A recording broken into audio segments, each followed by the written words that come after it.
কেমন আছো গো বৌদি? তোমার ছেলে আবার বৌমাকে খাওয়াই টাওয়াই দেয় নাকি?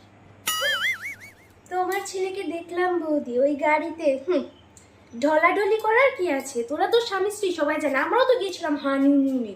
তাই কি আমরা এরকম ঢলাঢলি করেছি? আমাদের এরকম ঢলাঢলি করার স্বভাব নেই গো বৌদি। আমাদের সময় বৌদি লাজ লজ্জা বলে কিছু ছিল, আর এখন আমারও তো বিয়ে হয়েছে, পল্টুর বাবার কোনোদিন হাত ধরে দেখেছি? আঙুল দিয়েও তো ধরিনি, সবাই জানে।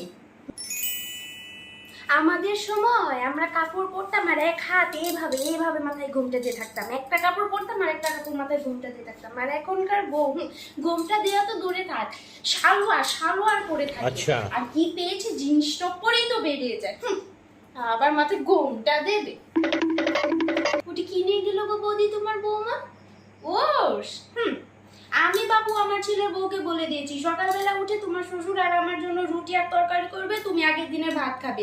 ওর আবার কি, ওর কম বয়স, ও খাবে, হজম হয়ে যাবে, ঠান্ডা ঠান্ডা লাগবে না। আমরা খেলে একটা কথা বলো বৌদি, আমরা কি আগে কম খেয়েছি?